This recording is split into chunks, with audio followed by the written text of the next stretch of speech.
We begin with the Philippine peso closing at 59 against US dollar, its current record low for the second time this week. What can the government do to minimize the impact of a stronger greenback on our kababayans, as some quarters blame the weak peso on a strong dollar? Is this correct? Is this right? Let's hear now from renowned economist Winnie Monsod, who joins us now via Zoom. Tito Winnie, thank you so much for joining us. Sandro Marcos, the congressman, says the peso is weak not because the peso is weak, but because the dollar is strong. Do you totally agree with this statement? I don't know where Sandro got his degree in economics, or if he has had any, but certainly the strength of the dollar globally has made the peso weaker. But that is not all the equation, as you said. The peso is weaker because for the, this year alone, we have been having, trade deficits, like it was going up style. In other words, our imports have grown so fast and our exports are not growing at all.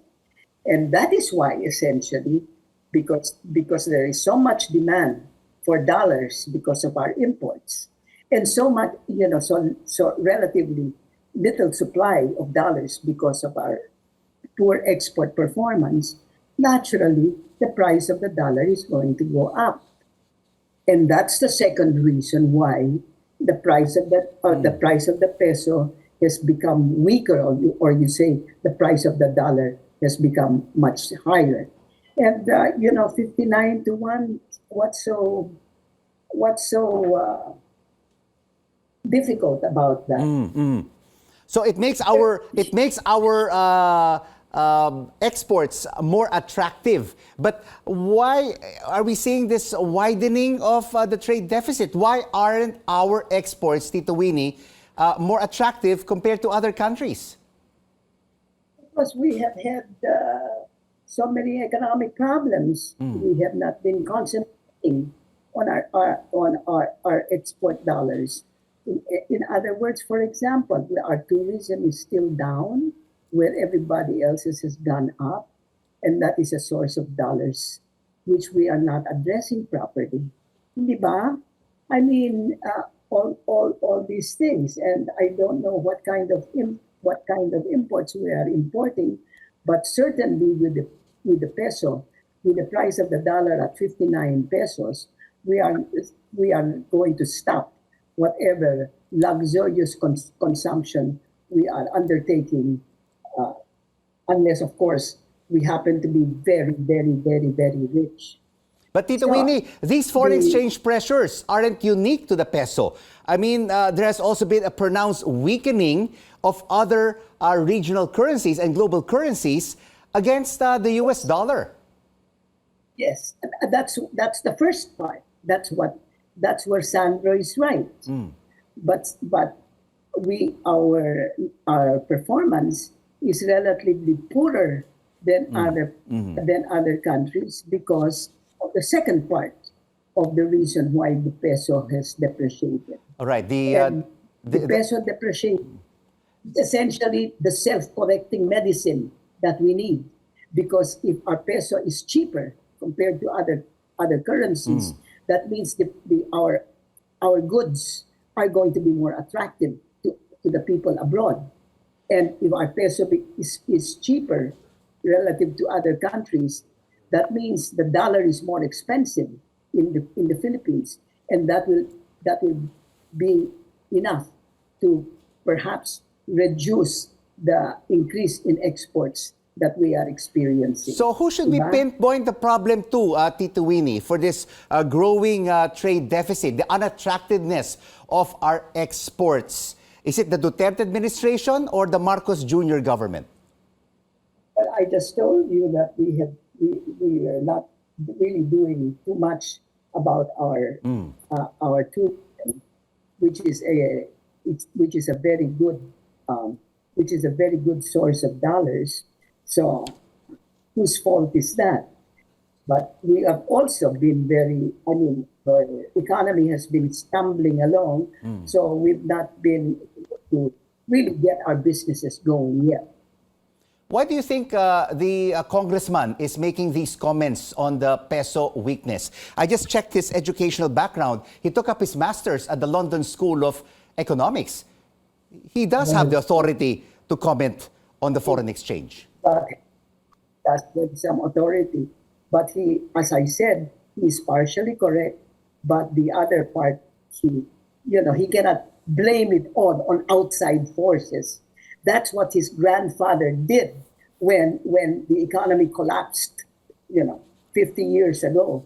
He blamed it all on outside forces, and the UP's School of Economics white paper said, no, there are some outside forces, but most of the reason comes from inside. We have to realize that our economy isn't still at its best or at its peak. Is the peso also weak, Tito Winnie, because its Banco Central is behind the curve or not as aggressive as the U.S. Central Bank, the Fed, in raising interest rates to control inflation? Let's put it this way, Rico.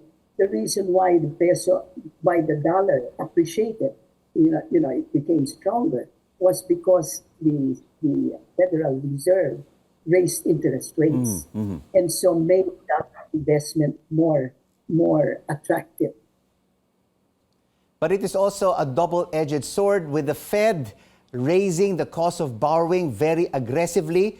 There's a lot of talk right now that this could lead to a potential recession in the U.S. economy, and the U.S. economy being a major market of the Philippines could also impact our growth going forward.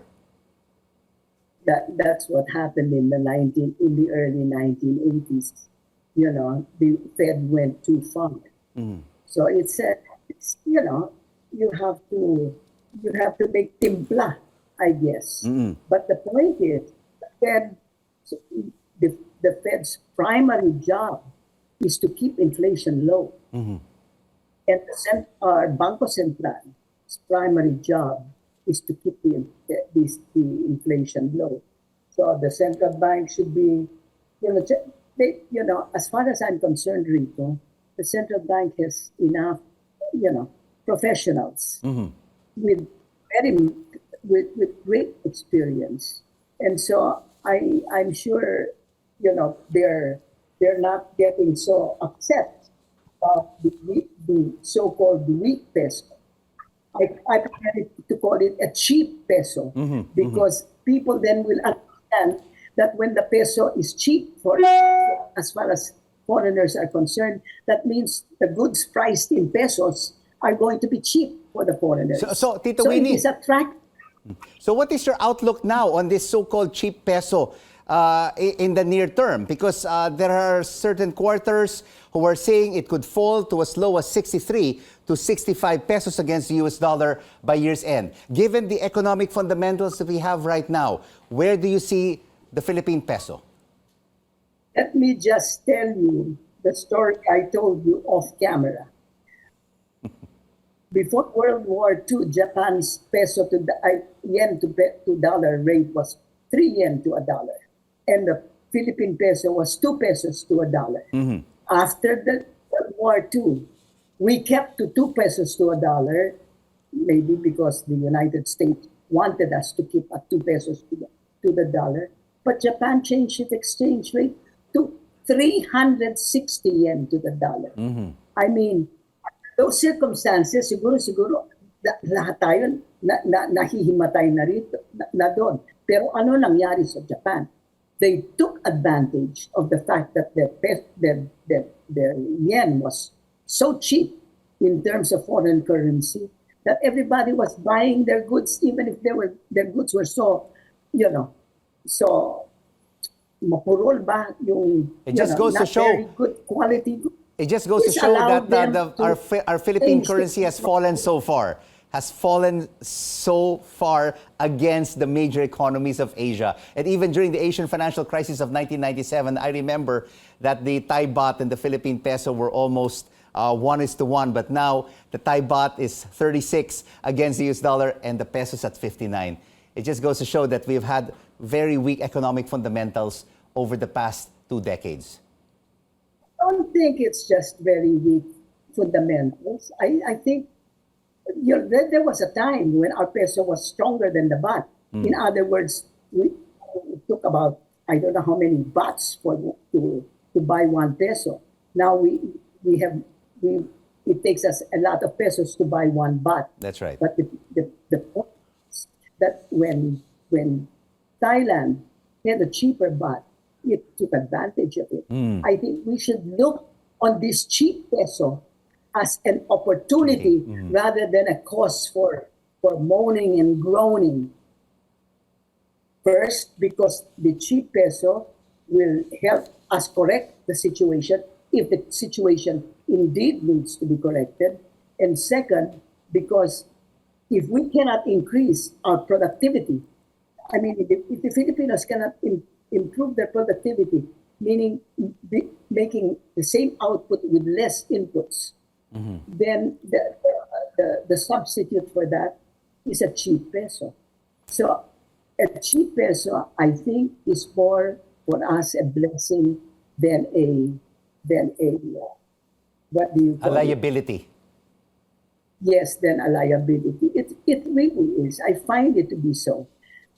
Remember that in the 1970s, the United States and Japan had really bad relationships because the United States wanted Japan to appreciate its dollar, its yen, and Japan didn't want to. It took a lot of convincing to get Japan to appreciate its yen, and yet and they appreciated. They still did well because Japan's productivity increased.